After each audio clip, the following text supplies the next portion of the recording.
menos como nombre, diseños de Dios. La posibilidad de estudiar esto conlleva a entender un poco mejor, o mucho mejor, por qué Dios hizo a Adán como lo hizo. Pero no debemos pensar en Adán como Adán único, como Adán separado de nosotros. Cualquiera de nosotros podría haber sido el elegido para estar allí en el huerto de Edén. Adán fue el modelo, fue el diseño, fue el prototipo, para luego multiplicar a la humanidad en función de ese modelo. Tengo algunas cosas interesantes aquí para poder compartir. Vamos a ver, le voy a dejar algunas preguntas que en el desarrollo del estudio vamos a ir respondiendo. Usted hasta el día de hoy, y espero que siga así, creído está de que Adán y Eva estaban desnudos. La Biblia dice aparentemente que estaban desnudos, ¿no es cierto? ¿Estaban realmente desnudos Adán y Eva? Hoy vamos a hablar un poco sobre el tema. ¿Por qué Dios hizo a Adán de la manera que lo hizo? ¿Qué tan importante es este prototipo llamado Adán para todo el resto de la creación que Dios hizo? ¿Sabe que le voy a mostrar? Que el prototipo llamado Adán, este hombre, este ser humano, que se compone, es tripartito, ¿no es cierto? O trino, se compone de cuerpo, alma y de espíritu, es la base para el resto de la creación.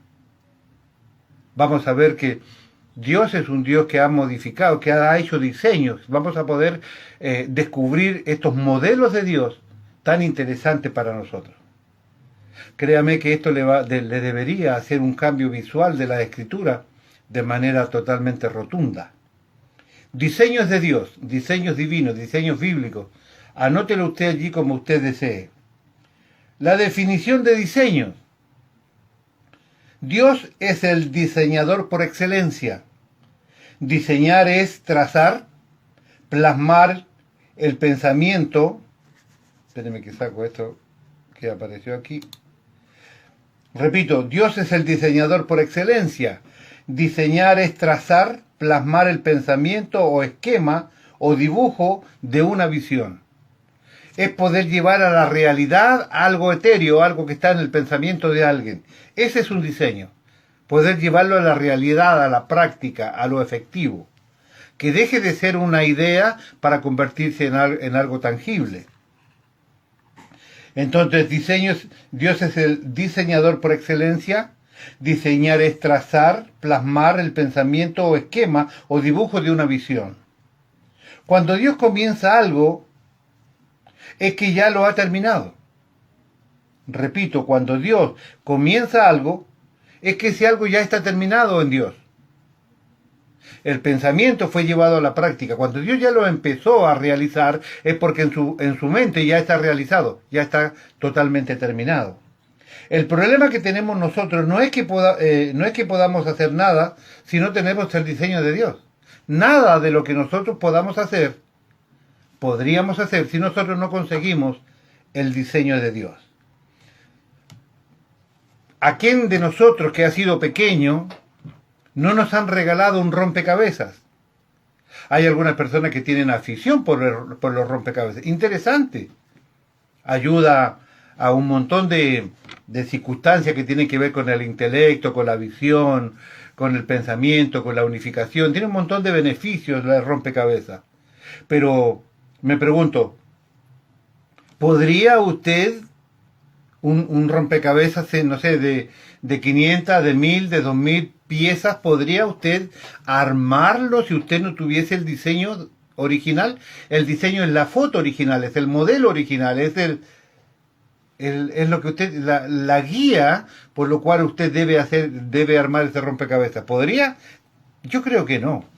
Si usted no tiene la foto original de ese rompecabezas, usted no podría llevarlo a cabo. Si tenemos la buena costumbre de armar rompecabezas, no podríamos llegar a completar aquel trabajo si no tenemos el modelo, el dibujo original del diseño. No habría manera de alcanzar esto. El rompecabezas está todo dentro de una caja totalmente revuelto, pero si no tenemos la foto, es imposible terminar nuestra tarea. No habría manera. ¿No podremos armar esto? Definitivamente no podríamos. Es lo mismo que le ha pasado a miles de cristianos con la palabra de Dios. Ponga atención. Esto de tener todo allí una caja llena de piezas y no tener el dibujo original para alcanzar ese proyecto, para identificar cuál fue el pensamiento del que creó el rompecabezas para llevarlo a cabo. Eso es lo mismo que le ha pasado a miles y miles y miles de cristianos con la palabra de Dios. Hemos ido tirando de a poco algunos versículos, como desmenuzando la Biblia, como descuartizando la Biblia por partes. Sacamos un versículo y tratamos de entenderlo dentro de las posibilidades, y relacionándolos con otro versículo que sacamos de aquí y con otro versículo que sacamos de aquí. Hemos ido como desmenuzando la Biblia, tratando de asociarla. ¿Por qué? Porque simplemente nunca hemos conseguido el diseño original.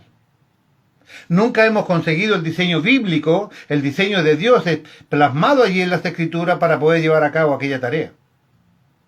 Ese es esto. Es como cuando usted tiene aquella caja que le imaginariamente le mostraba recién, aquella caja llena de piezas de un rompecabezas que en la cabeza del creador está armado y está completo. Pero usted empieza a tratar de entender, ¿será esta la compañera de esta otra? Esta parece un pie, o esta parece un jarrón, esta parece una hoja de un árbol. Usted empieza a tratar de asociar. ¿Por qué hace esa tarea? Porque usted no tiene el diseño original. Así le ha pasado a muchísima gente con la Biblia. Hemos tratado de asociar versículos porque no tenemos el diseño original de lo que Dios quería.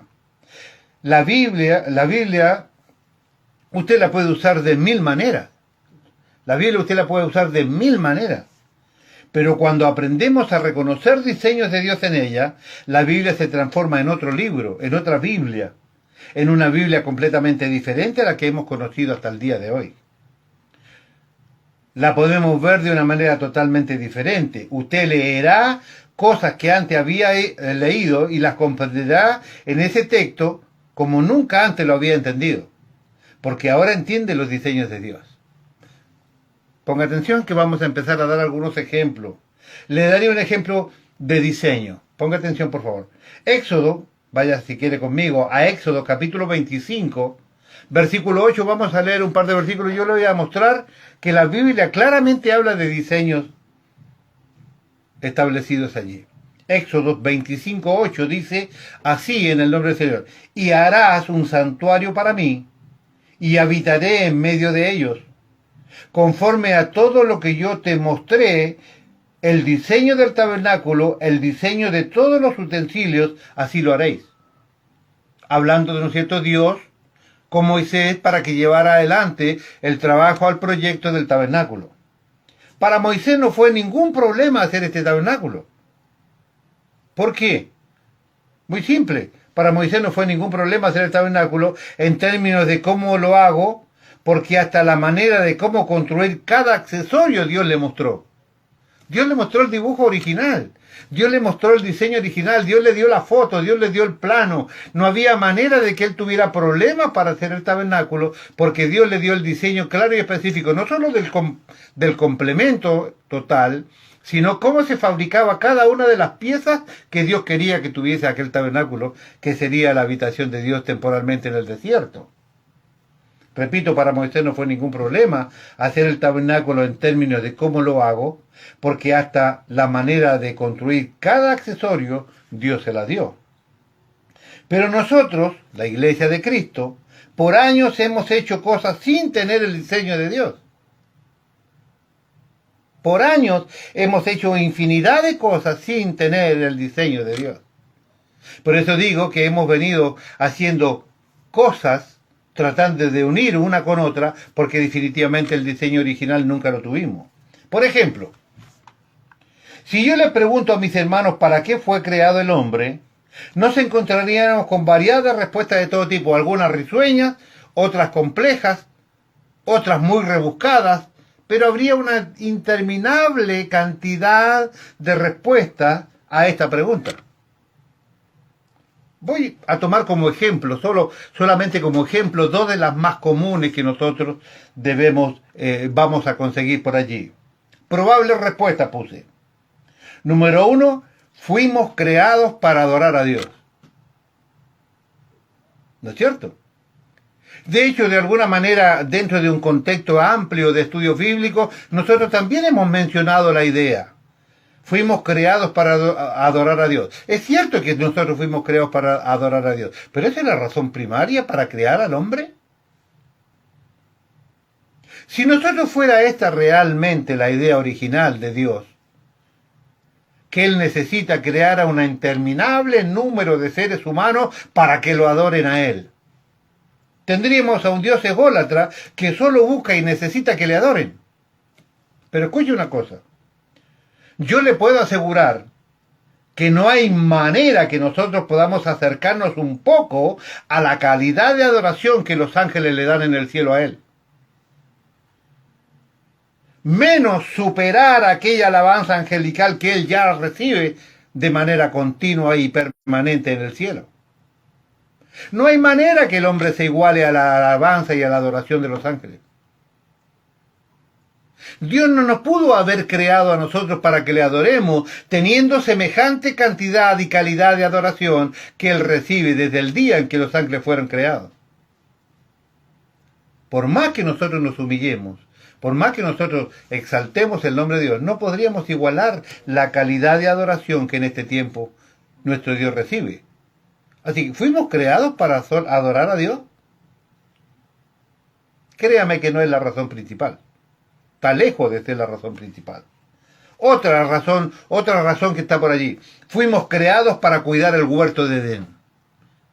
Si el Adán no pecaba, nosotros íbamos a vivir allí, y allí viviríamos corriendo, jugando, comiendo frutas, sin pecado, ¿no es cierto?, libres, todos desnudos por el huerto.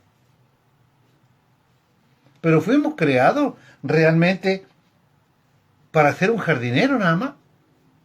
¿Necesitaba Dios tantos jardineros?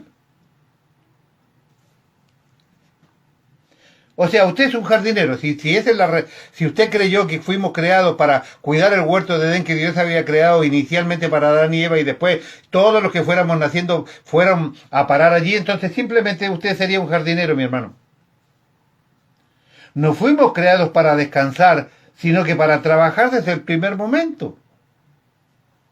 O sea, Dios necesitaba mano de obra rápida, barata, ¿no es cierto?, y que pudiera cuidarle el jardín que Él había preparado.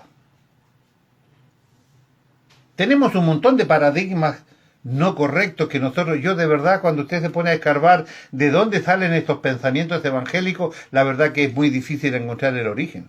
Muy difícil. La pregunta es, ¿de dónde sacamos estas cosas? Si nosotros aprendemos lo que empezamos a estudiar en este minuto, que se va a hacer una serie de estudios bíblicos, el reino de las tinieblas, los 7 espíritus de Dios y una serie interminable de cosas que tienen que ver con la creación de Dios. Si nosotros aprendemos lo que empezamos a ver hoy, debería cambiar nuestra vida. Nuestra vida completa. Si cambia tu vida espiritual, si cambia tu percepción de Dios, si cambia tu relación con Dios, tiene que cambiar tu vida familiar, económica, afectiva, toda. Debería cambiar nuestra vida.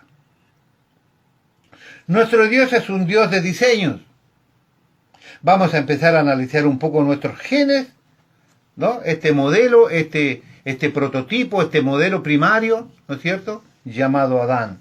Nuestros principios. Vamos a empezar a analizar un poco nuestros genes, nuestros principios. Por la palabra de Dios nosotros entendemos lo siguiente. La Biblia dice en Génesis capítulo 1 que Dios nos hizo a su imagen y semejanza. Ya lo hemos revisado, leído, pero vamos a darle un nuevo giro, una nueva profundidad a este tema. La palabra imagen allí en el hebreo es la palabra selem. La palabra selem, ¿no? Dios fue decir que somos hechos a imagen y semejanza. La palabra imagen es la palabra hebrea selem. Esta palabra tiene varios significados en el hebreo. Por ejemplo, significa sombra, fantasma o ilusión. Repito, la palabra selem para imagen tiene como sinónimos en el hebreo sombra, fantasma o ilusión. Dios crea al hombre, ponga atención por favor porque esto es muy importante, Dios crea al hombre para que él sea su sombra, para que sea la sombra de él, es para que seamos su imagen. Dios crea al hombre para que él sea una sombra de lo que él es, para que sea su imagen. Ponga atención, no se olvide, no vea a Adán como separado y único allá lejos, cualquiera de nosotros, porque nosotros somos igual que Adán. Vamos a comprobar que somos igual en lo físico, en el alma, en lo espiritual. Vamos a comprobar que nosotros somos Adán. Dios crea al hombre entonces para que él sea una sombra de lo que él es, para que sea su imagen. Bajo este patrón encontraremos una dinámica muy interesante que vamos a analizar ahora. En el libro de Génesis, capítulo 2, versículo 7, allí tenemos dos relatos de la creación. Vamos a analizar uno de ellos ahora. Génesis, capítulo 2, versículo 7. Entonces Jehová Dios formó al hombre del polvo de la tierra y sopló en su nariz aliento de vida y fue el hombre un ser viviente. Repito, entonces Jehová Dios formó al hombre del polvo de la tierra y sopló en su nariz aliento de vida y fue el hombre un ser viviente. ¿Por qué acá tenemos dos relatos? Vamos a ver por qué. Entonces Jehová modeló, otra versión, entonces Jehová modeló al hombre de arcilla del suelo, sopló en su nariz aliento de vida y fue el hombre un ser viviente. Él sopló aliento de vida. Ponga atención a esta frase. La palabra aliento, aquí en esta frase que le acabo de recordar, él sopló aliento, esta palabra aliento de vida. La palabra aliento está muy ligada a espíritu en el hebreo, que es la palabra nepesh. Y también ikavicto, que significa viento o aliento. La vida que se ve expresada ahí está muy ligada al hecho de poder proyectarse. La palabra es echai en hebreo, es una manera totalmente sobrenatural de proyectarse. Esto habla de vaciar, ponga atención por favor, de vaciar de un cilindro a otro. Habla de vaciar el gas de un cilindro a otro, para que usted se dé una idea más clara. Usted tiene un cilindro de gas, tiene una manguera y tiene otro cilindro de gas, ¿no? Es una transmisión de un cilindro a otro. Es una transmisión del mismo contenido, del cilindro 1, por la manguera hacemos una transmisión al cilindro 2. Lo que pasa del cilindro 1 al cilindro 2 es exactamente lo que el cilindro 1 tenía. Dios nos sopló algo extraño dentro de nosotros. Él sopló de lo que había dentro de él mismo, sopló de su propio espíritu dentro de nosotros. Al crear este modelo inicial, Dios sopla aliento de vida y lo que hay dentro de Dios transmite para que nosotros seamos depositarios de eso mismo que Dios tenía. Maravilloso, espectacular. Eso generó dos elementos importantes en Adán. Ponga atención por favor. Recuerde, usted tiene dentro suyo lo mismo que tenía Dios dentro de él mismo. Dios no sopló algo extraño en nosotros, sopló de lo que él tenía, aliento de vida. Eso generó algo, generó en Adán dos elementos importantes. Generó un cuerpo y generó un espíritu. El cuerpo era ¿de qué material? Arcilla, material, tierra, ¿no es cierto? Sólido, natural. El espíritu que era el aliento de Dios mismo, algo etéreo, algo espiritual, algo que no tangible, algo completamente invisible, algo que no se podía palpar, pero estaba. arcilla, material, natural, tierra por un lado, y algo etéreo como el Espíritu de Dios, o el aliento de Dios en este caso, simplemente intangible, invisible, ¿no? ¿Qué es lo que pasa aquí? Que hay una unificación de estos dos elementos, uno material y uno espiritual, uno tangible y uno invisible. En ningún lugar la Biblia dice que Dios creó el alma. Pero alma hay, alma tenemos. La Biblia lo dice desde el Antiguo hasta el Nuevo Testamento.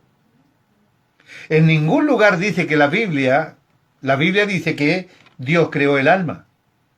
Ponga atención. En ningún lugar dice que creó el alma, pero sí hay alma. Yo veo aquí dos componentes, la tierra para el cuerpo y el aliento de Dios para el espíritu. Dos componentes, como le acabo de decir, totalmente diferentes. Ahora, en esta dinámica creación, vemos que el cuerpo se forma del polvo de la tierra y el espíritu se forma del aliento de Dios, que vino directamente de Dios. La aparición del alma es muy particular porque el alma surge para que pueda interactuar la materia, el cuerpo, y el espíritu, el aliento de Dios. Para que haya esta interrelación nace el alma. Es un nacimiento natural, es una formación natural. Yo le voy a dar algún ejemplo burdo ahora, pero para que usted pueda entender. Mire. ¿Hay alguno de ustedes que plancha? Porque ya casi no se usa. A los jóvenes les gusta la ropa toda arrugada, le digo más, toda rota. Antes uno sufría porque se le rompía el pantalón. Era incómodo cuando usted se agachaba y la rodilla estaba al aire. Hoy los venden así. Y más caro que los completos. ¿Se dio cuenta de eso? Y está top, re onda, re a la moda, anda todo rajado. Si está todo rajado, usted imagínese, menos lo va a planchar. Si a usted le gusta roto, menos planchado. Esta es una cosa casi antigua, ¿no es cierto? A nosotros nos gustaba andar bien planchado. El pantalón tenía que tener cero arrugas y la raya del frente y la parte posterior tenía que ser como, pero bien, eso era elegancia. Zapatos bien lustrados, ¿no es cierto? Camisa bien planchada. Planchado, ya no se usa, pero planchado por si alguno todavía no se cruzó, algún joven, algún adolescente que todavía no se cruzó con una plancha en su vida. Bueno, voy a darle un ejemplo del planchado. Ponga atención. ¿Ha visto usted cuando está planchando? Usted pone sobre un pantalón, porque se debe poner sobre un pantalón. Usted va a planchar un pantalón y usted le debe poner un pañito arriba, una franelita húmeda arriba, porque si usted le pasa la plancha al pantalón sin la franelita, el pantalón queda todo brilloso. Todo brilloso en ciertas partes y se ve horrible. Repito, le estoy enseñando a planchar de paso. ¿Usted ha visto cuando está planchando? Usted pone sobre el pantalón una franela húmeda y cuando usted pasa con la plancha caliente genera automáticamente un vapor. El contacto del calor con la superficie húmeda provoca instantánea y obligatoriamente el vapor. El alma aparece aquí en una situación muy interesante. Es por esta misma razón que la liberación, el problema grande es el alma. Cuando crea Dios al hombre del polvo de la tierra, de la arcilla, sopla aliento de vida, de manera natural surge el alma, para que interactúe entre estos dos. La salvedad que estoy haciendo aquí, aparece el alma, ¿no es cierto? Es interesante porque en las liberaciones espirituales, el gran problema es el alma. No es el problema el cuerpo, no es el problema el espíritu, ese problema es el alma. Me adelanto un poco a lo que viene más adelante. Cuando alguien le ha abierto las puertas al diablo para que algún demonio entre en ellos, ¿dónde se deposita? Se deposita en el alma. No se deposita necesariamente en el cuerpo, menos en el espíritu. Se deposita claramente en el alma. El alma aparece aquí en una situación muy interesante. Es por esta misma razón que en la liberación espiritual el problema grave es el alma. En la liberación, el problema no es el cuerpo ni el espíritu, sino el alma, como le acabo de comentar. El alma es la que permite que interactúen estos dos elementos tan extraños y tan diferentes el uno del otro, como ser el cuerpo, que es de la tierra, Y el espíritu que sale del aliento de Dios, totalmente diferente, totalmente diferenciado. El alma surge como una especie de intérprete de ambos.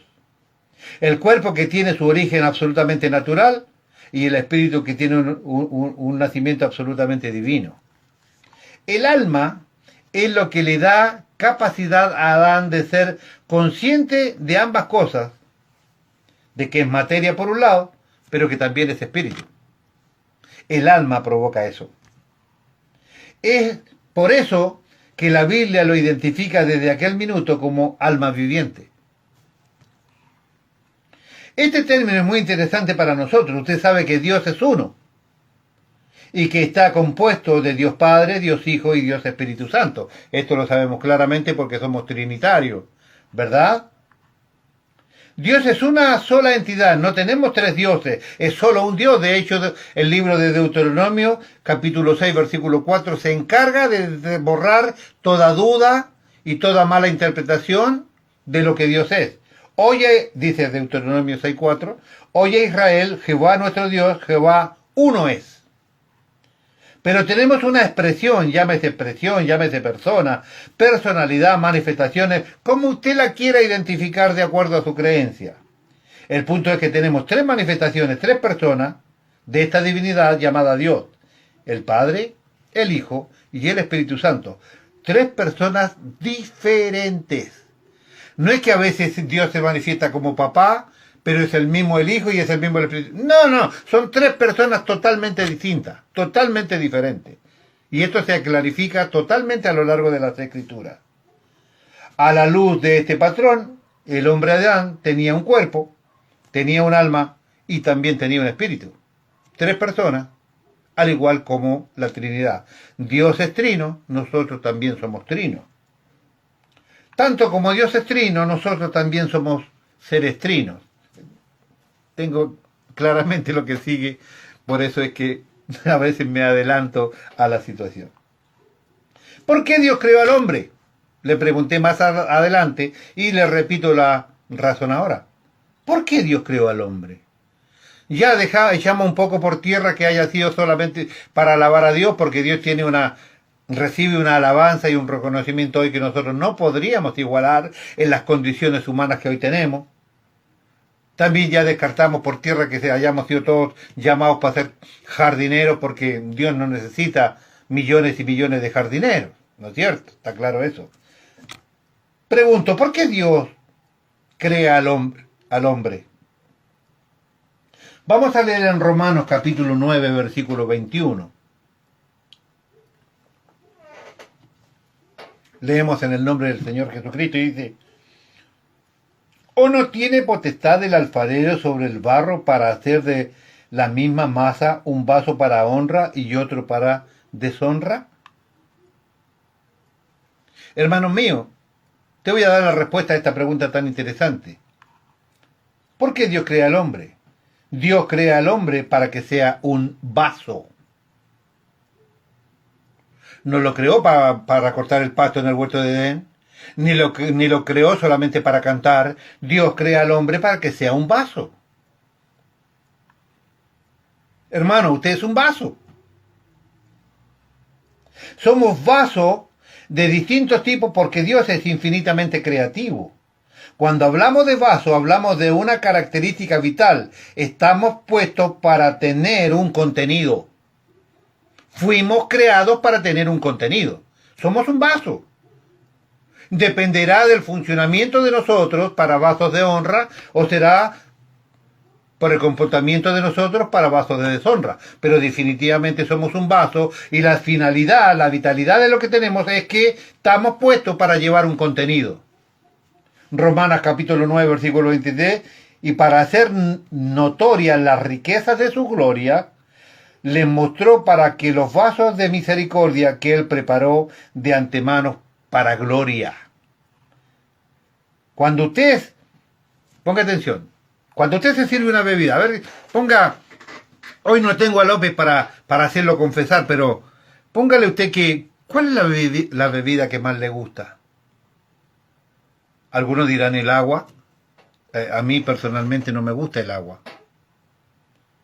A mi mamá tampoco le gusta el agua y a algunos de mis nietos tampoco le gusta el agua y a algunos de mis hijos tampoco les gusta el agua. Pero hay gente que le gusta el agua.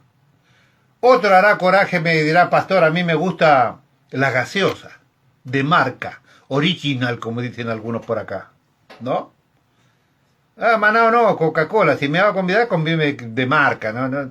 Estas imitaciones para la sociedad baja, como dice mi nieto. No. Me hago Coca-Cola.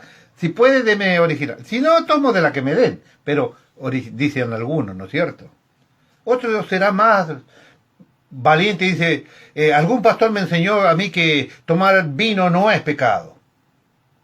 Yo enseño que tomar vino no es pecado. Un vasito de vino. Un vasito de vino, medio vaso de vino por día, cuando come alguna carne, cuando come algún pescado, cuando lo invitan a algún asado. No es pecado. Lo que la Biblia condena claramente es la borrachera, el exceso. Otros dirán, no, yo soy más moderno y lo que más me gusta a mí es la cerveza. Si es artesanal, mejor. Otros dirán, bueno, a mí me gusta la rubia, hablando de cerveza, por supuesto. A mí me gusta la negra, hablando siempre de cervezas, por supuesto, ¿no? Y hoy hay una variedad infinita de cervezas mostradas en la televisión para todo gusto, ¿no? Ahora, cualquier sea el líquido que a usted le guste, ponga atención al ejemplo que yo le voy a poner. Cuando usted se sirve la bebida que más le agrada, llámese cualquiera de las que le nombré, usted no dice, ¡wow! ¡Qué bueno que estaba el vaso! ¿No? Qué bueno que estaba el vaso que me tomé. No sabés qué bueno el vaso que me tomé. No, usted tomó el contenido del vaso. Usted no se tomó el vaso. El contenido del vaso.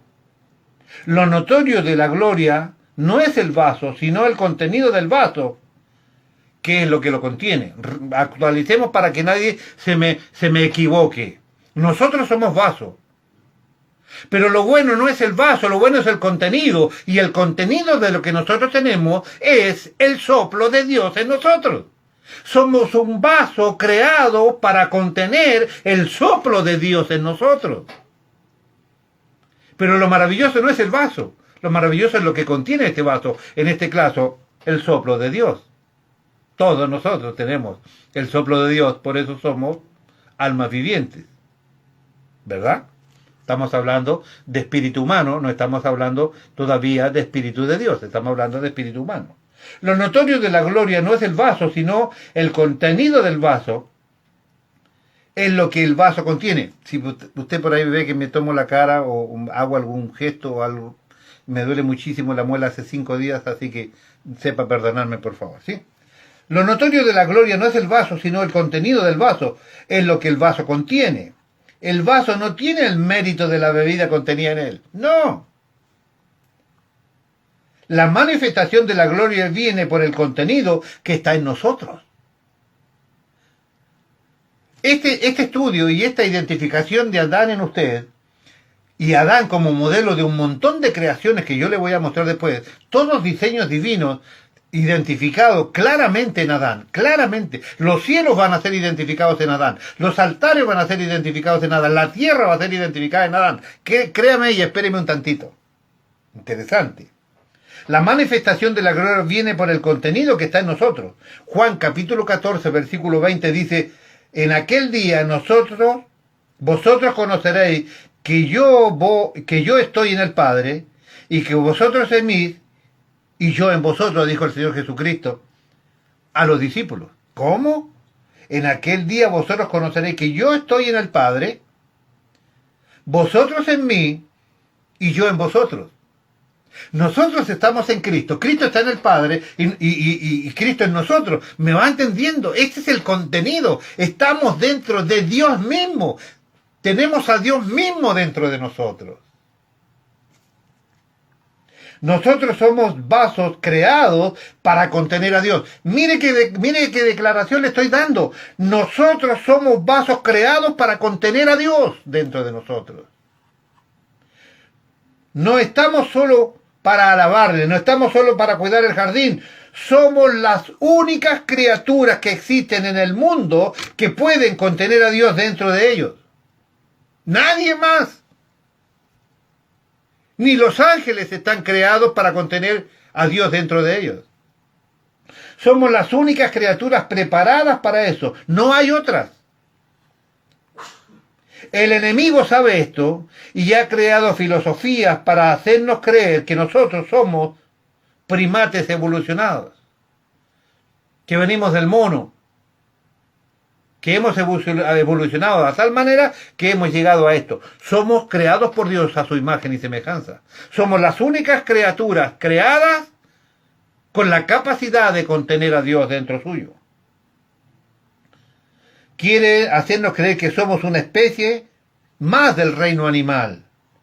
El reino animal es maravilloso y también muestra la gloria de Dios, pero no hay animal en el mundo que pueda contener a Dios. La razón es muy sencilla. Solo el hombre fue hecho a imagen y semejanza de Dios. Nadie más. Solo el hombre fue hecho a imagen y semejanza de Dios.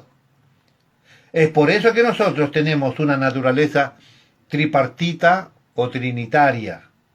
Los animales no tienen espíritu. Tienen un tipo de alma que lo hace consciente parcialmente de las cosas. Por ejemplo, el animal no sabe de que él existe. El animal no sabe que él va a morir en el momento de su muerte. Él, con el alma que tiene, es parcialmente consciente de algunas cosas. Sabe cuando usted lo odia porque usted le mete una patada en las costillas al perro, el perro chilla y el perro huye llorando, y después cuando lo ve a usted, se esconde del miedo de aquella patada que usted le pegó porque se va a recordar de lo que usted le pegó. El perro se alegra cuando usted va y le muestra un pedazo de bife así, un churrasco grande. El perro le va a morder la cola, va a saltar y va a dar vuelta y se va a poner contento porque él es parcialmente consciente de esto. Pero él no sabe que existe y tampoco sabe que muere. No tiene conciencia de y muere y deja de existir, no es eterno. Por más lindo que yo perdí 2 perros aquí tan maravillosos, perros míos, algunos hermanos lo conocieron. Se murieron y no existen más, no están en ningún lado. Dejaron de ser. Los animales no tienen espíritu, tienen un tipo de alma que lo hace consciente parcialmente, pero nosotros somos trinos como Dios es trino. Somos seres hechos a su imagen.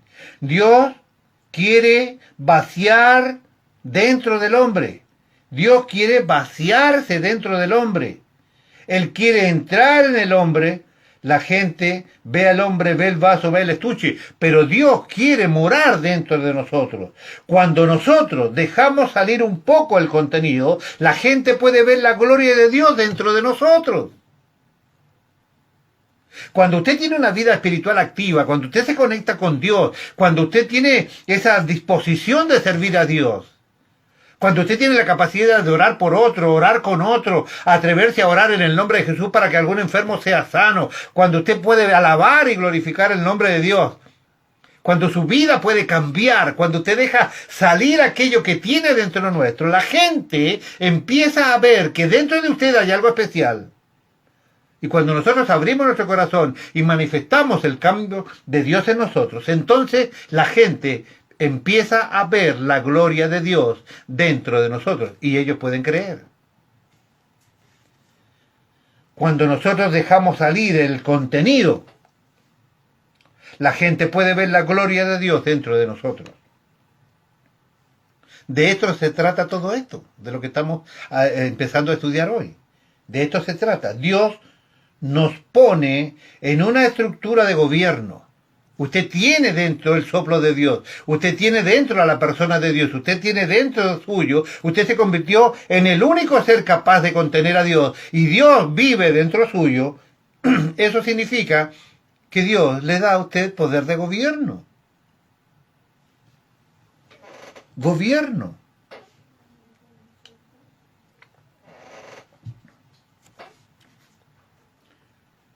Dios pone en una criatura, nos pone como una criatura de gobierno. Por años ha vivido la iglesia como viven los que sueñan. ¿Usted conoce algún soñador? Seguramente que sí. A lo mejor usted mismo es un soñador, ¿no? Sueñan, siempre están soñando, siempre están haciendo planes, siempre están viajando en el pensamiento y en el sentimiento y nunca llegan a la realización de nada de ellos. Sueñan. ¿Cuál es la diferencia entre un soñador y un visionario? ¿Cuál es la diferencia entre un soñador y un visionario? Respuesta, los dos son muy parecidos. El problema del soñador solo hace eso, soñar. Sueño con mi ministerio. Sueño que algún día Dios me use. Sueño que algún día alcanzaré tal cosa. Sueño que algún día tendré mi casa. Sueño que algún día Dios me utilizará ante una multitud. Sueño que algún día Dios me use para sanar a un enfermo. Sueño, sigo soñando que algún día, quizás algún día. El problema del soñador es que solo hace eso, soñar. En cambio, el visionario descubre el cómo lo hago o el cómo funciona. ¿Cómo lo hago para que Dios me utilice?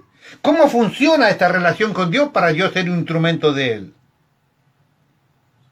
Usted puede soñar con que Dios te use, o puede buscar la manera de descubrir cómo se hace esto para que Dios te utilice, o cómo funcionan las personas que son utilizadas por Dios. Yo estoy ejecutando planes hoy que manifesté hace 30 años. Y cada vez voy buscándole la manera, cómo puedo solucionar los problemas, cómo puedo llegar a cabo aquellos planes que están en mi corazón, que son muchos todavía, a pesar que ya tengo muchas canas y poco pelo. Pero mientras tenga fuerzas de Dios para hacer lo que creo, seguiré tratando de ser un visionario. Yo tengo muy claro lo que quiero en la vida con mi Dios. Repito, el problema es que el soñador solo sueña, en cambio el visionario descubre el cómo lo hago o el cómo funciona. El problema de la iglesia es que se nos ha dicho que nosotros somos dueños de todo. Se nos ha dicho que nosotros somos los baluartes de la verdad, que somos los que podemos llegar adelante a la gente para que cambie de vida. ¿Es verdad?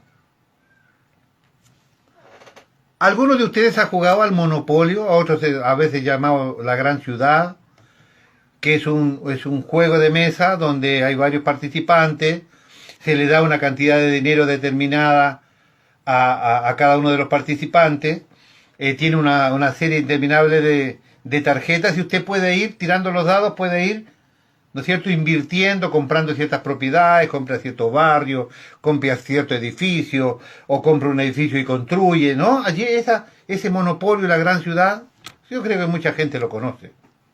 Antiguo y muy interesante juego de mesa. Muchos hermanos creen, pareciera que sus vidas están dentro de este juego de la gran ciudad, del monopolio de este juego que comenzó. Porque en el juego son como los soñadores.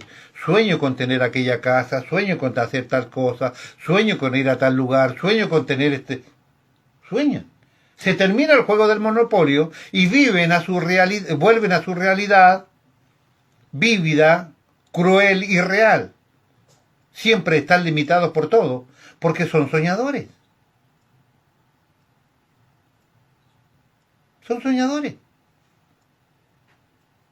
El problema de la iglesia es que nos han dicho que somos dueños de todo y ha sido como jugar a la gran ciudad o al monopolio. En ese juego usted compra, vende, construye. La finalidad es tenerlo todo y no dejarle nada a los demás. El que más tiene es el que gana el juego. Pero se termina el juego y vuelven a sus terribles realidades donde está limitado por todo, sueña y no consigue nada. ¿No dice la Biblia que tenemos todas las cosas? ¿Esta es la manera de gobernar que nosotros hemos aprendido? Dios nos sopló para que nosotros vivamos simplemente soñando. Nos has hecho depositarios del aliento de Dios y del Espíritu Santo de Dios cuando hemos aceptado a Cristo en nuestra vida solamente para que soñemos. Para que siempre estemos pensando cuándo tendría que el ministerio, o cómo me gustaría hacer tal cosa, o cómo me gustaría hacer tal otra, o alcanzar tal nivel, teniendo la presencia de Dios en nosotros. ¿Esta es una manera de gobernar? Nos han dicho que gobernamos, que somos baluartes de la verdad, pero lo cierto es que la Iglesia no ha afectado al mundo de la manera profunda que debería o podría haberlo hecho. ¿Cuántos presidentes conocemos que son cristianos? ¿Cuántos ministros conocemos que son cristianos? ¿Cuántos diputados o senadores conocemos que son cristianos? ¿Cuántos ministros cristianos usted conoce en algún lugar? Cuando hacen las leyes que tienen que ver con el aborto, el matrimonio igualitario, o la adopción de niños por homosexuales, por ejemplo, ¿llaman a los pastores para consultarnos? ¿Llaman a los apóstoles para consultarnos? No, por lo menos en la gran mayoría de los países no es así. No nos llaman. Hacemos grandes marchas para Jesús. Caminamos por las calles, gritamos, llevamos nuestras banderas, cantamos, pero los reporteros ni fotos nos sacan. Ni fotos nos sacan. Nos llevan a nosotros a los canales de televisión para que nosotros expongamos nuestra visión de la problemática que se está tratando. No nos dan ni 5. Hacemos marchas para Jesús, ni fotos nos sacan los medios de comunicación. Entonces, ¿de qué gobierno de la Iglesia nos han hablado toda la vida cristiana que tenemos? Otros dicen, no, lo que pasa es que este es un gobierno espiritual, el que la Iglesia tiene que tener. Si esto fuese realidad, significaría que el resto de la vida fue dejada en manos del diablo para que él maneje toda nuestra vida y todo nuestro futuro, si la Biblia dice claramente que todo lo puso bajo nuestros pies. Todo. La palabra todo abarca todo, no excluye nada. Está en manos del diablo toda nuestra prosperidad, y yo no predico de prosperidad económica nunca, y usted lo sabe. Está nuestra felicidad en manos del diablo, está nuestro progreso en manos del diablo, está nuestro avance eclesiástico en manos del diablo. No creo yo eso. No creo que el gobierno de que nos habló el Señor en la Biblia tenga que ser solamente espiritual. Si esto fuese realidad, significaría que lo que hemos dejado todo, el resto que maneje el diablo, el resto de nuestras vidas. La Iglesia no ha afectado al mundo como debería haberlo hecho.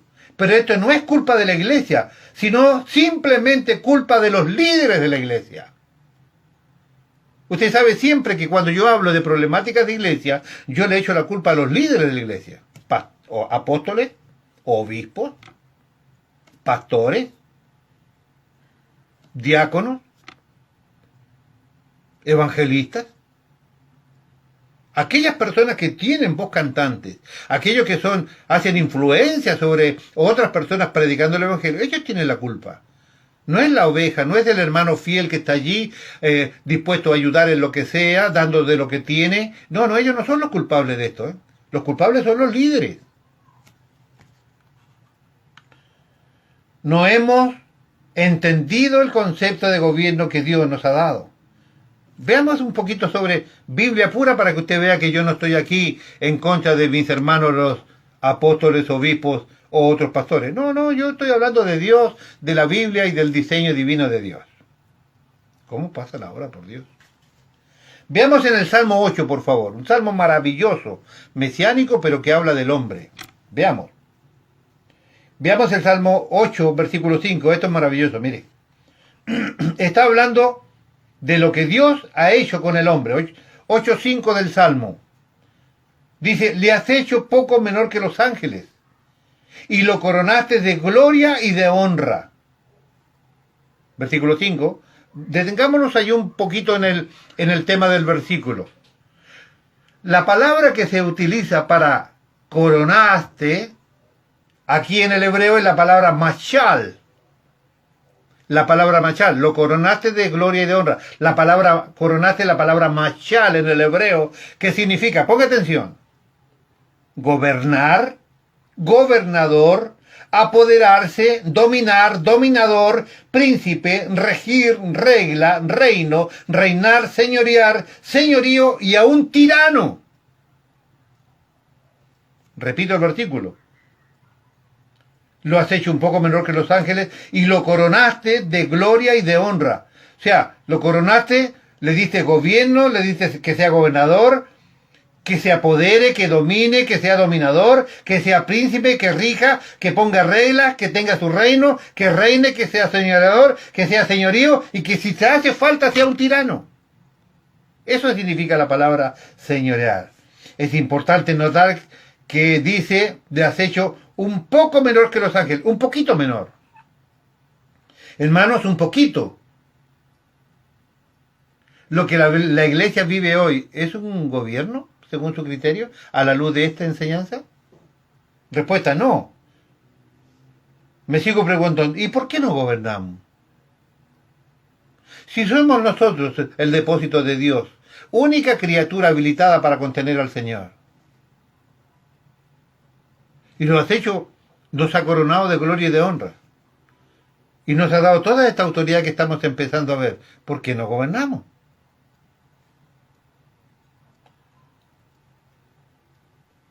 ¿Lo que la iglesia vive hoy es un gobierno? Respuesta para mí, no.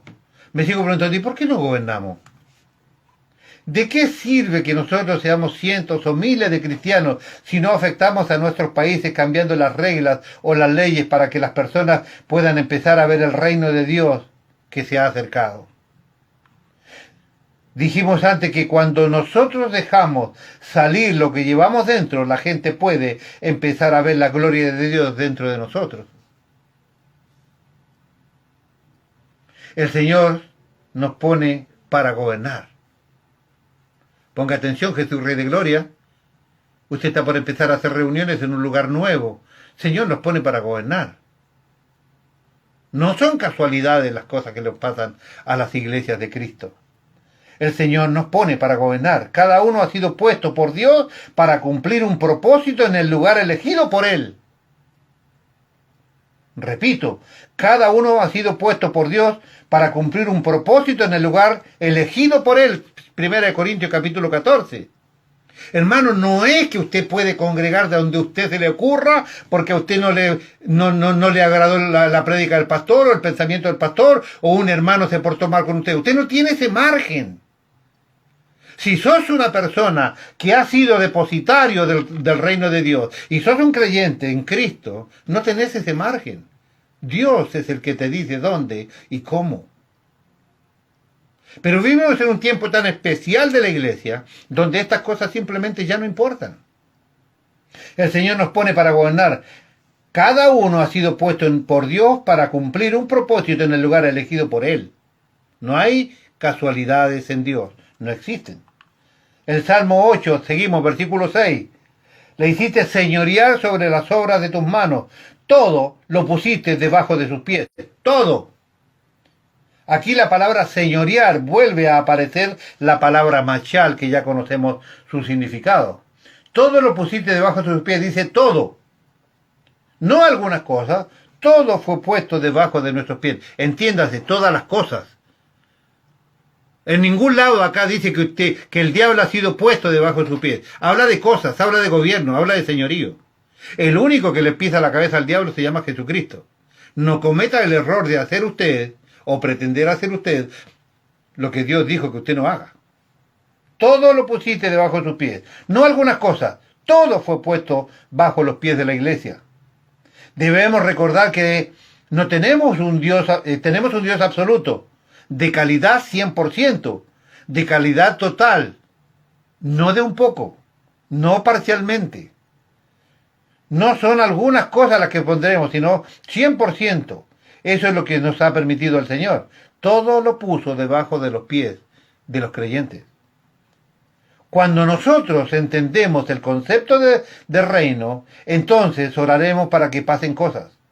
Yo no oro por si pasa algo.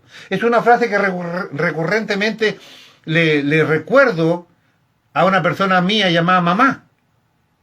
Mamá, yo no oro. Bueno, espero esta noche poder... No, ya oramos para que sí duermas. Ya oramos para que descanses, ya oramos para que te sanes, ya oramos para... Ya oramos. Yo no oro por si pasa. Yo oro para que pase porque Dios ha puesto en mí gobierno. Porque Dios ha puesto en mí autoridad. Porque conozco la palabra de Dios y sé de la autoridad que Dios ha puesto en las manos de la iglesia.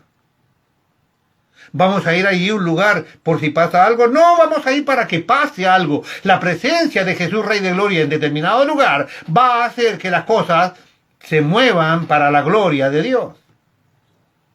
Para eso vamos.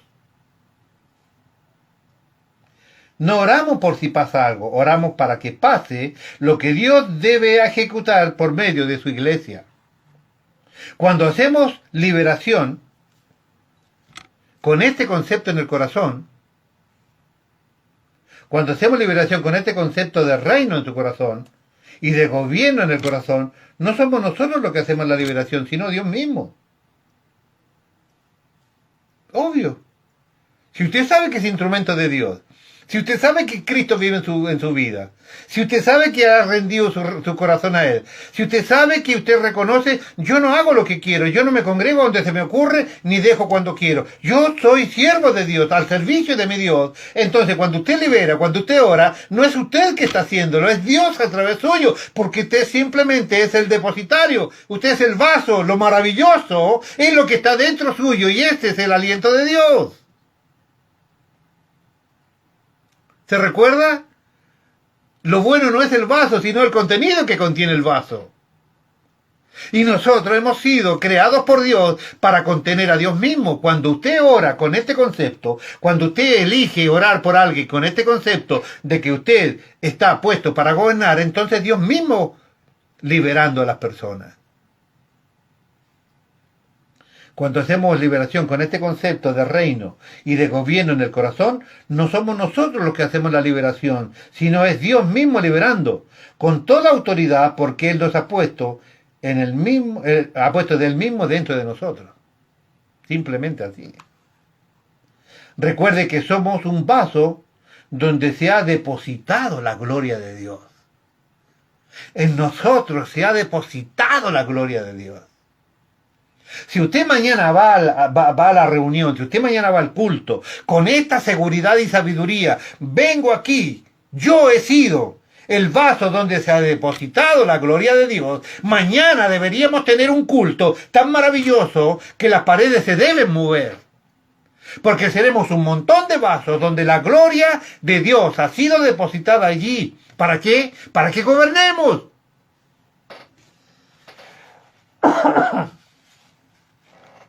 Para que gobernemos, para que las cosas sean como nosotros declaramos en la voluntad de Dios.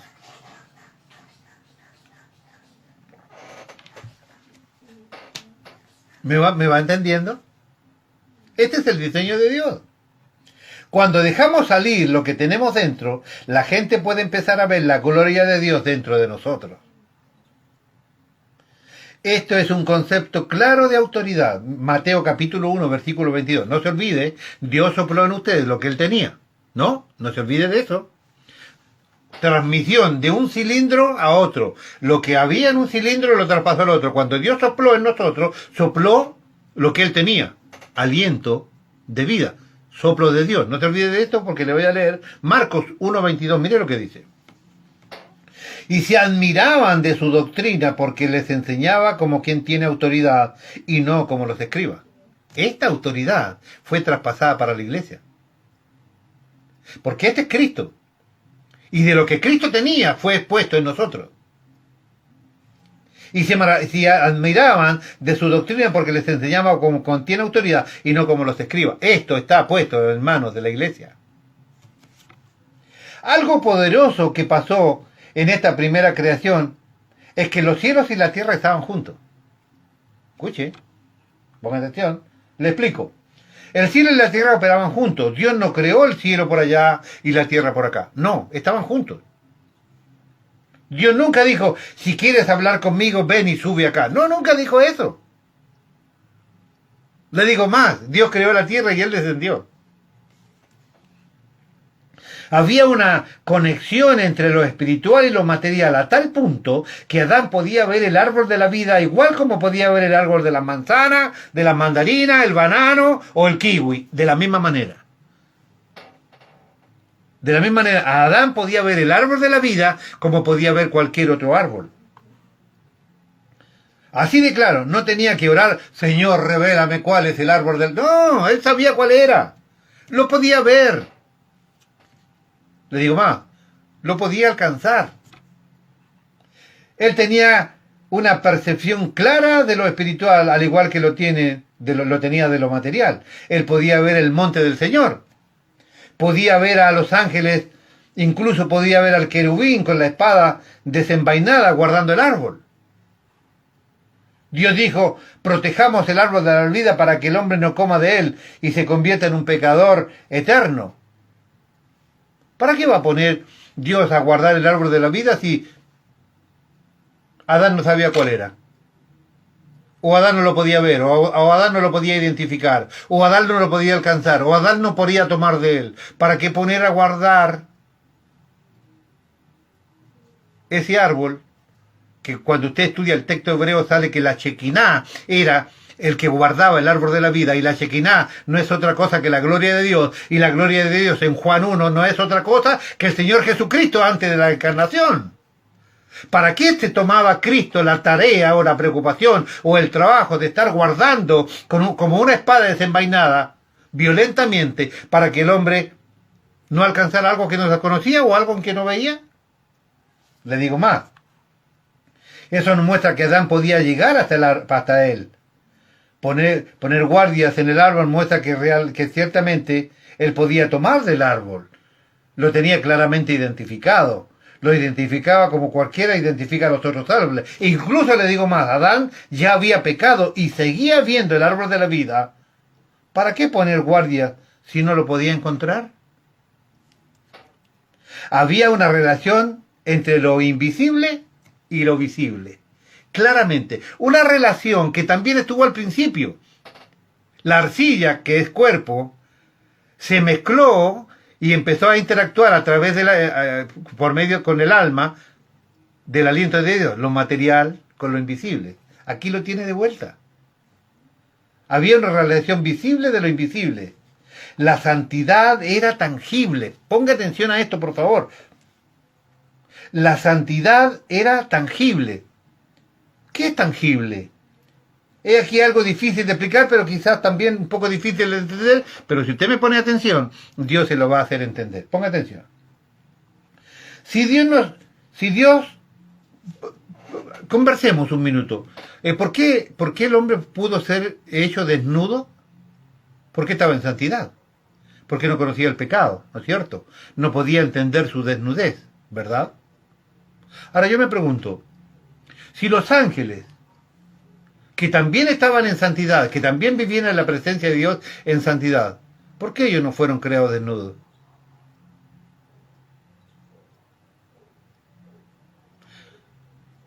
¿Se preguntó alguna vez eso?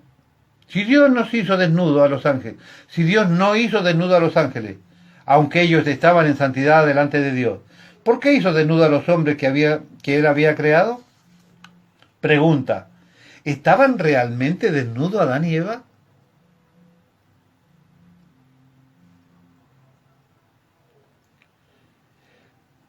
Los vestidos de santidad de Adán y Eva eran tangibles. Repito, los vestidos de santidad de Adán y Eva eran tangibles. Entendemos por tangibles que los 5 sentidos humanos podían percibir esta cobertura santa. Ellos estaban vestidos con vestidos de santidad tangibles. Repito, entendemos por tangible lo que los 5 sentidos humanos pueden percibir de esta cobertura. Le voy a mostrar ejemplos de cómo cosas no visibles se hacen tangibles. La santidad es una de ellas. Ponga atención, por favor. ¿Ha sentido la santidad usted alguna vez en su vida?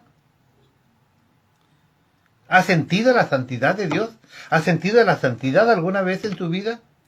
Le voy a dar un ejemplo claro y puntual.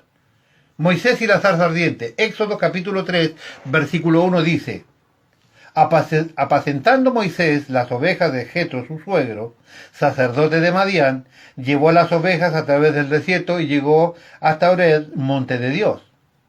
Y se le apareció el ángel de Jehová en una llama de fuego en medio de la zarza, y él miró y vio que la zarza ardía en fuego y la zarza no se consumía.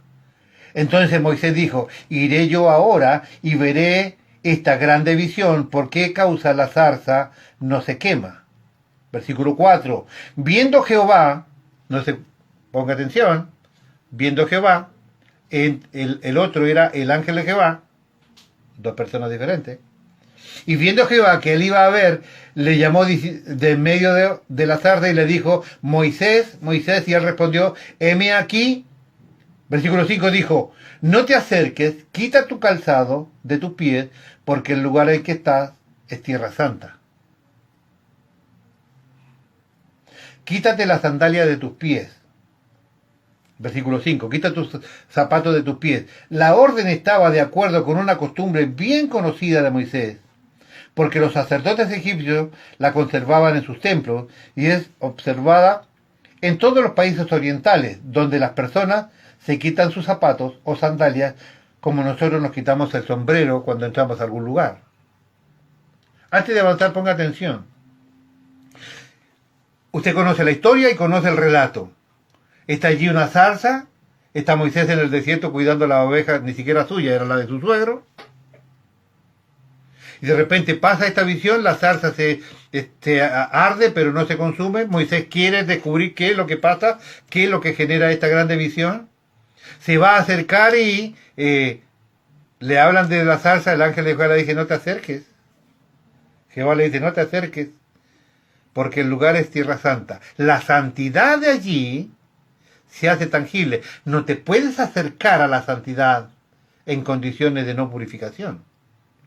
La santidad se hace tangible. Los sentidos humanos pueden percibir aquella santidad. Eso es tangible. Algo que no se ve, usted lo puede percibir. La presencia de Dios se hace tangible en los cristianos. ¿Cuándo? Cuando lo que usted no puede ver, usted lo puede sentir. Usted puede sentir la presencia de Dios. Cada uno sabe cómo funciona la presencia de Dios en nosotros.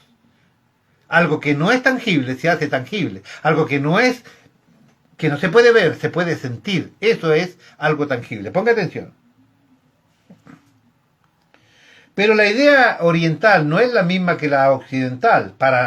Entre nosotros, quitarse el sombrero es una expresión de reverencia por un lugar donde estamos, o más bien por aquel donde se adora, ¿no? Usted entra a un lugar por respeto al de la casa, por respeto al dueño de casa, por respeto al lugar donde usted se puso, se sacó el sombrero. Es una cuestión de respeto, observe, de respeto. Entre ellos, el quitarse los zapatos es una confesión de contaminación personal. No es una cuestión de respeto. Al sacarme mis zapatos, estoy reconociendo que yo no estoy puro, que yo no estoy descontaminado. Repito, entre ellos, los orientales, el quitarse los zapatos es una confesión de contaminación personal y de una consciente indignidad de estar en la presencia de la santidad inmaculada. Moisés, quítate los zapatos porque estás delante de la santidad inmaculada y en esas condiciones no te puedes acercar a mí. La santidad se hace tangible. Entendamos no tierra santa, entendamos por santo. A ver, es el uso bíblico. En el uso bíblico este término describe la esencia y el carácter de Dios en contraste con el orden creado. Isaías 6:3 dice: y el uno al otro daban voces diciendo: Santo, Santo, Santo, Jehová de los ejércitos, toda la tierra está llena de su gloria. Apocalipsis 4:8 dice: y los 4 seres vivientes tenían cada uno 6 alas y alrededor y por dentro estaban llenos de ojos y no cesaban día y noche de decir: Santo, Santo, Santo es el Señor Dios Todopoderoso, el que era, el que es y el que ha de venir. Versículo 9: y siempre que aquellos seres vivientes dan gloria y honra y acción de gracia al que está sentado en el trono, al que vive por los siglos de los siglos. Y los 24 ancianos se postran delante del que está sentado en el trono y adoran al que vive por los siglos de los siglos y guían sus coronas delante del trono, diciendo: Señor, digno eres de recibir la gloria, la honra y el poder, porque tú creaste todas las cosas y por tu voluntad existen y fueron creadas. Cuando uno reconoce la santidad de Dios, los otros, por reconocer aquella cosa que no se puede ver, pero que se siente y se percibe, adoran, postran sus rostros delante de Él, ponen sus coronas en ofrenda, porque lo que no se ve se hace tangible, se puede sentir, se puede palpar, eso es tangible. Muy importante ver esto en los tiempos presentes. Aquí la tierra santa no significa un lugar santo a causa de algún acontecimiento en el pasado, sino que denota la presencia activa y viva del Dios viviente en ese lugar. Aquí se nos pone compleja la cosa. La tierra santa no significa un lugar santo donde pasó algún acontecimiento. El templo no se vuelve una tierra santa porque alguna vez pasó algo especial allí, que Dios hizo un milagro, sanó a algún enfermo o algo parecido. Según el término bíblico, la tierra se vuelve santa por la presencia viva y activa de Dios en el momento. O sea que cuando usted mañana alaba el nombre de su Dios, la presencia de Dios desciende, porque la palabra de Dios así lo dice, donde hay dos o tres congregados en mi nombre, yo estoy en medio, dice que Él desciende y se mueve en el medio de la alabanza de su pueblo. Eso significa que mañana eso se va a convertir en un lugar santo por la sencilla razón de que la presencia viva y activa de Dios estará allí en el medio. Eso es santa, es tierra santa en términos bíblicos.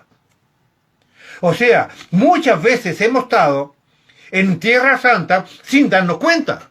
Pero ponga atención a lo que sigue.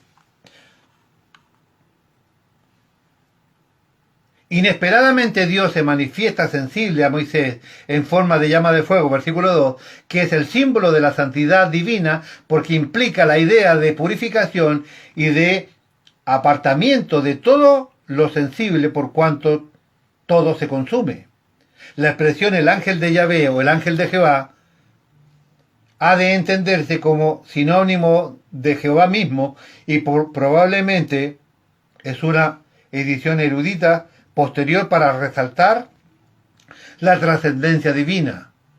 De este modo, Yahvé interviene en la historia solo por medio de sus servidores o de sus ángeles, o sea, la iglesia. Moisés repara que la zarza de la que sale la llama de fuego no se consume y se acerca contemplando tan inaudito prodigio, versículo 3. Pero oye al punto una voz que le dice que no se acerque porque el lugar donde está tierra santa es, versículo 5. La declaración solemne de Dios indica que el hombre no debe acercarse sin purificarse a la zona de la santidad de Dios. Repito, la declaración solemne de Dios indica que el hombre no debe acercarse sin purificarse a la zona de santidad de Dios. Si mañana la presencia de Dios se hace tangible, porque nosotros somos depositarios de la gloria de Dios, llegamos al templo, alabamos y glorificamos el nombre de nuestro Dios, exponemos la palabra, se convierte en un lugar santo, pero acá dice que usted no se puede acercar si usted no está divinamente o debidamente purificado. No es que usted puede hacer lo que quiera en su casa, sumirse en el pecado y después simplemente ir a la iglesia, alabar y glorificar su nombre. Jehová le dijo, no te acerques porque yo estoy aquí y esto es tierra santa. Yo vivo, Jehová aquí, está esta tierra santa. Mañana la presencia del Espíritu Santo se hará tangible y usted tiene que presentarse en condiciones de santidad porque nadie se puede acercar si no está purificado. Para los antiguos hebreos, lo característico de la divinidad era la santidad, para los hebreos. Para los griegos, la inmortalidad. Usted vio que todos los dioses griegos tan característicos, ¿no? Incluso de la mitología griega, la caracterización es la inmortalidad. Para los hebreos era la santidad. La idea de santidad en el Antiguo Testamento implica pureza, separación y trascendencia. Dios es santo. Uy, mire, hoy van a ser las 9, por Dios santo. Repito, la idea de santidad en el Antiguo Testamento implica pureza, separación y trascendencia. Permiso. No se olvide que todavía estoy engripado, voy a tomar un poco de... porque me pica la garganta. La idea de santidad en el Antiguo Testamento implica pureza, separación y trascendencia.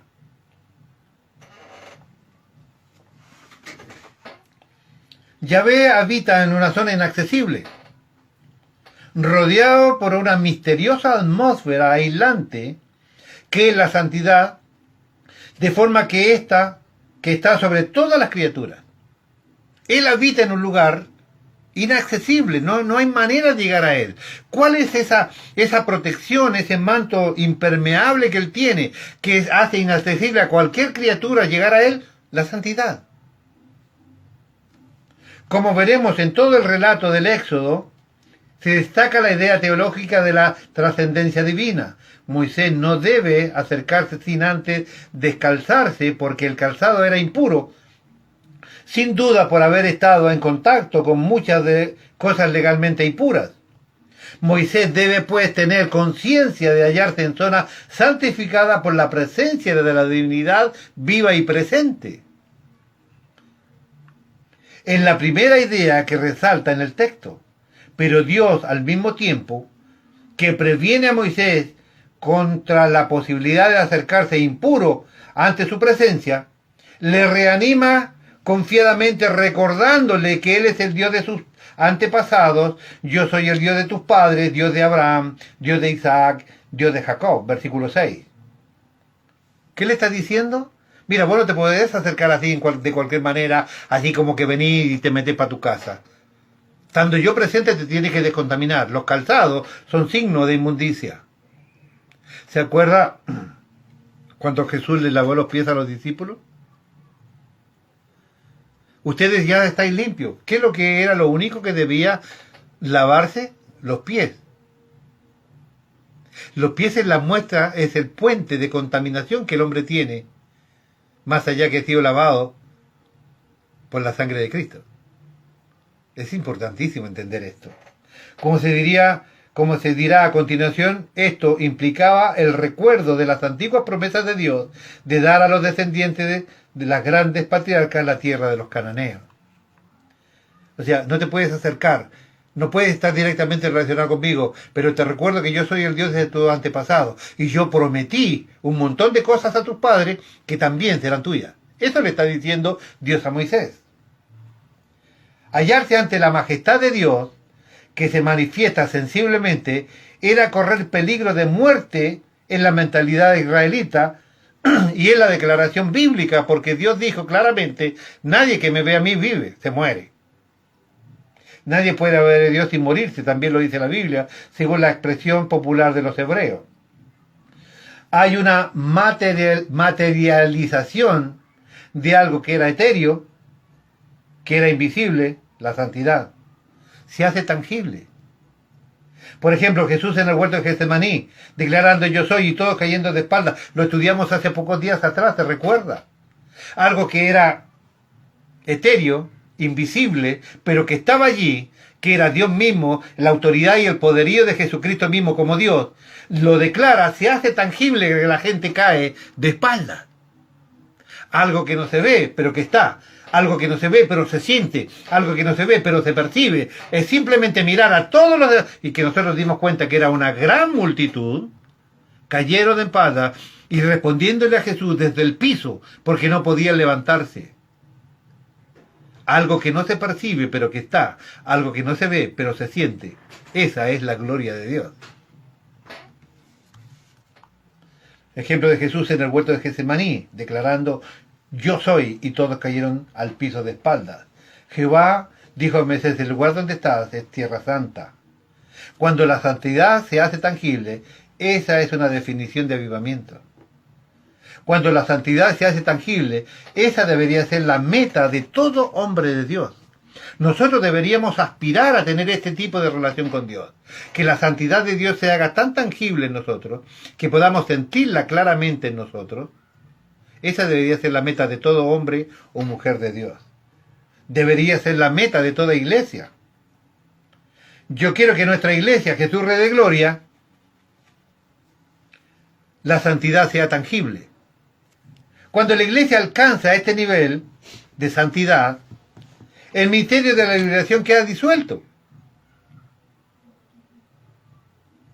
Usted dirá, ¿por qué?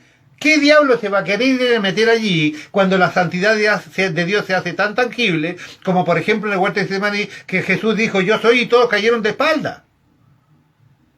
La santidad se hace tan tangible como en la zarza ardiente, cuando Jehová le dice, no te acerques porque yo estoy acá, y esto se convierte en tierra santa. ¿Qué demonio se va a querer meter en una iglesia donde la santidad de Dios es tangible en los creyentes? Nadie quiere ir allí. Escuche, no solo eso. ¿La razón? ¿Qué demonio querrá estar en ese ambiente? Ninguno. Los hermanos deprimidos o desalentados se terminarían. Porque nadie puede sentirse así cuando la presencia de Dios está tan tangible y tan presente. Nadie se sentiría así. Nadie podría volver a su casa triste, agonizante o moribundo como algunas veces pasa, si la sintiera realmente lo tangible de la presencia de Dios. Desaparecerían los hermanos carnales. ¿No es cierto? Porque ¿quién puede seguir viviendo de la misma manera cuando la presencia de Dios se hace tan tangible? Adán creció en esa atmósfera. La gloria de Dios reposaba sobre el huerto de Edén. Escuche, no bajaba. Estaba allí, permanecía allí, vivía allí. Adán veía a los ángeles. Adán veía el mundo espiritual como el mundo físico de manera absolutamente igual. Jehová descendía para pasear con él y conversar en el huerto. No descendía, estaba allí de manera... En ese ambiente creció Adán. Esto era simplemente en el principio. De esta manera. Entonces, ¿estaba verdaderamente Adán y Eva desnudos? Sus vestiduras eran espirituales, existían, eran tangibles. Por eso es que ellos no se veían desnudos cuando estaban antes de pecar. No, simplemente no se veían, porque estaban cubiertos por una vestidura de santidad. El pecado hace desaparecer aquella presencia de Dios y por ende ellos se encuentran desnudos.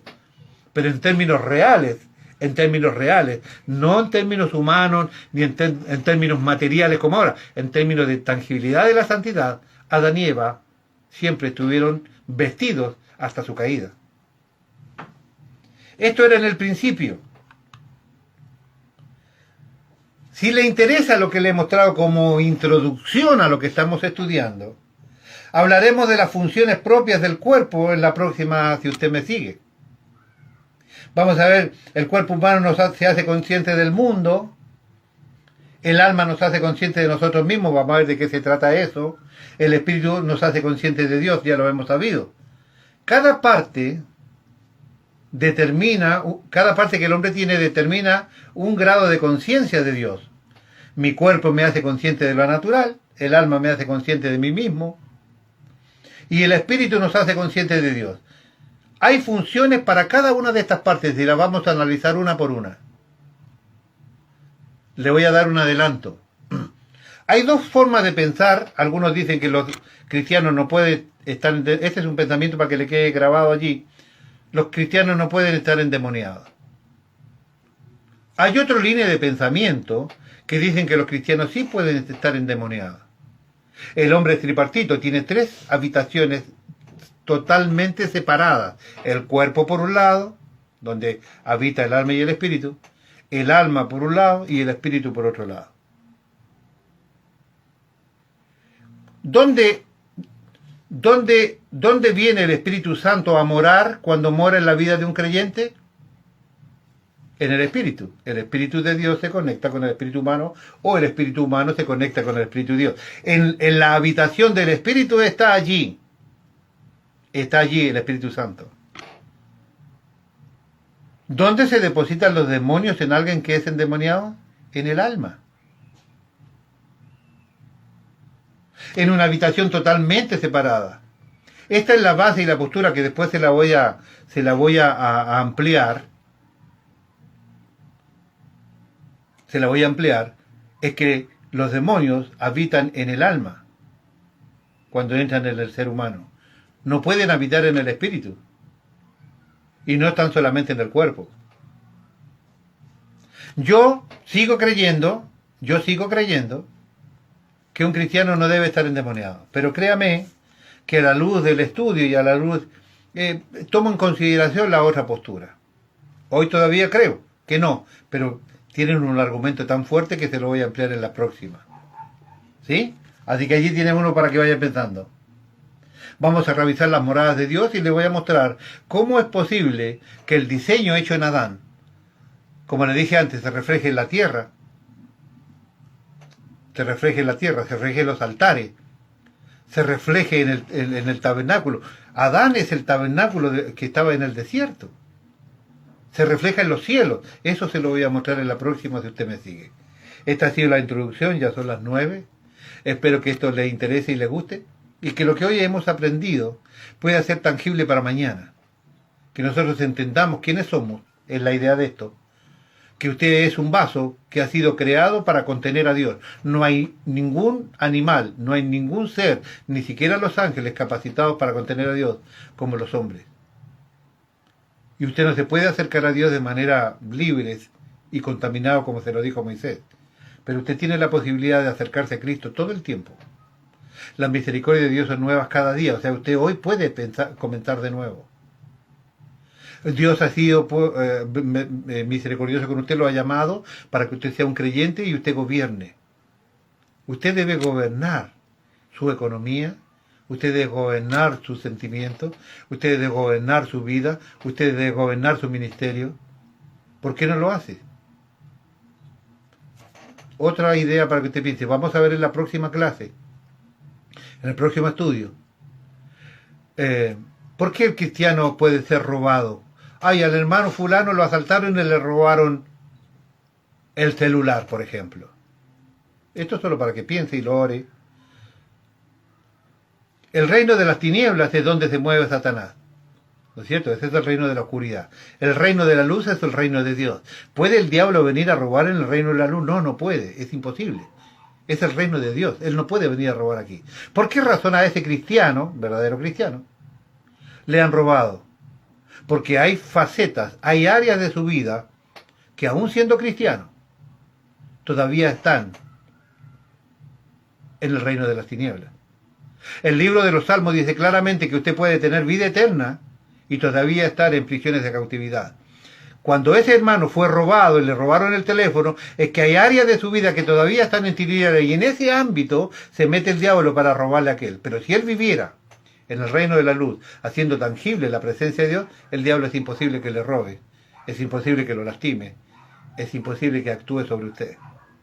Todo esto y más, en la próxima se le interesa. Espero que el Señor les bendiga mucho, que puedan descansar. Tienen reunión Jesús Rey de Gloria mañana, reunión presencial a las 17.